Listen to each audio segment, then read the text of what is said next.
Welcome students. इस video में हम पढ़ेंगे क्लास 10th के 10th चैप्टर प्रकाश परावर्तन व अपवर्तन के बहुत ही इम्पॉर्टेंट टॉपिक किरण आरेखों के उपयोग द्वारा लेंस से प्रतिबिंब बनाने के नियम। किरण आरेख बोर्ड एग्ज़ाम्स के लिए बहुत ही इम्पॉर्टेंट है, लेकिन अक्सर ही स्टूडेंट्स को यह बहुत ही मुश्किल टॉपिक लगता है। लेकिन अगर इन किरण आरेखों को बनाने के नियमों को हम ध्यान से समझ लें तो यही किरण आरेख मेरे ख्याल से इस चैप्टर के सबसे इजी टॉपिक है। तो चलिए हम शुरू करते हैं इनके नियमों से। इन्हें हम बहुत ही ध्यान से यहाँ समझेंगे, जिससे हमें किरण आरेख बनाना बहुत ही ईजी लगेगा। पहला नियम है, बिंब से मुख्य अक्ष के समांतर आने वाली प्रकाश की किरण उत्तल लेंस से अपवर्तन के पश्चात लेंस के दूसरी और मुख्य फोकस से गुजरेगी, और अवतल लेंस के लिए लेंस के उसी ओर स्थित मुख्य फोकस से अपसरित होती प्रतीत होती है। अब हम इसे किरण आरेख द्वारा बनाएंगे। सबसे पहले हम उत्तल लेंस बना लेंगे। उत्तल लेंस बनाने के लिए हम 4 लाइनों का उपयोग करेंगे। हम 4 लाइनों में सबसे पहले एक सीधी लाइन खींच लेंगे और फिर हम उसे रफ हैंडेडली ही इस तरह बनाएंगे। इसके लिए हमें प्रकार यूज़ करने की ज़रूरत नहीं है।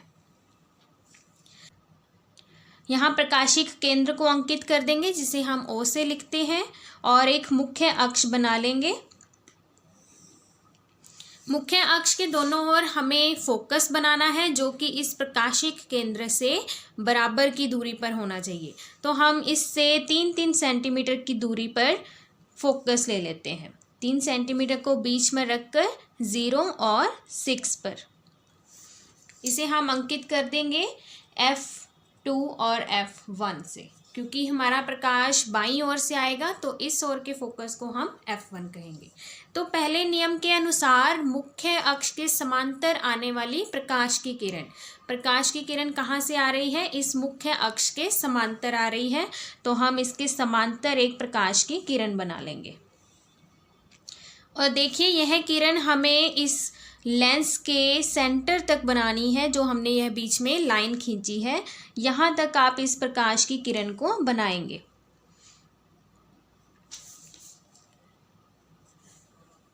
तो यह इस लेंस से अपवर्तन के बाद कहाँ से गुजरेगी? लेंस के दूसरी ओर मुख्य फोकस से गुजरेगी। तो इस फोकस से यह पास होगी।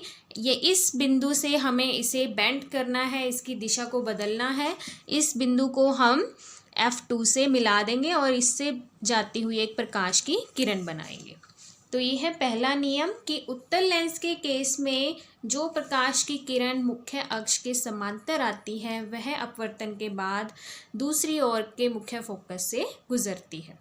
और अवतल लेंस के लिए, इसके लिए भी हम सबसे पहले 4 लाइनों में अवतल लेंस बना लेंगे। इसे भी हम रफ हैंडेडली ही बना सकते हैं।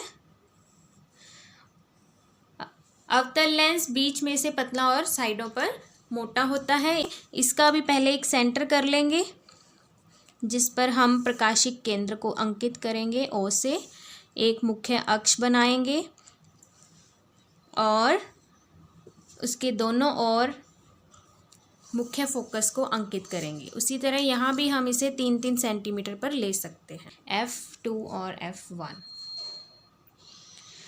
तो यहाँ भी जो प्रकाश की किरण मुख्य अक्ष के समांतर आएगी उसे बना लेंगे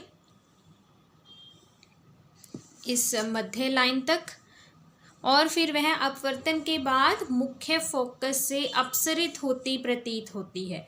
अवतल लेंस डाइवर्जिंग लेंस होता है, अपसारित लेंस होता है, यह किरणों को फैलाता है। तो वह इस प्रकार किरणों को फैलाएगा कि वह इस फोकस से आती हुई प्रतीत होगी।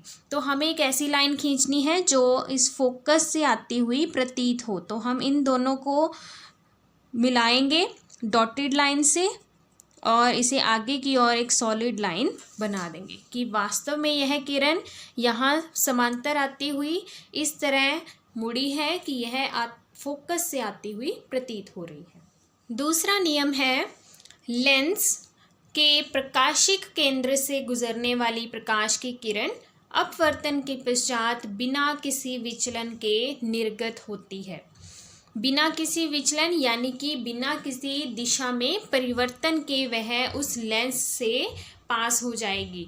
यह उत्तल व अवतल दोनों लेंसों के लिए सत्य है कि किसी भी लेंस में अगर हम एक ऐसी प्रकाश की किरण बनाएं जो इस प्रकाशिक केंद्र से पास हो तो वह बिना किसी विचलन के निर्गत होगी, यानी कि वह बिल्कुल सीधी ही यहाँ से पास हो जाएगी। तो हमें एक प्रकाशिक केंद्र से गुजरती हुई एक रेखा इस तरह से बना लेनी है और उसके तीर भी एक ही ओर आएंगे।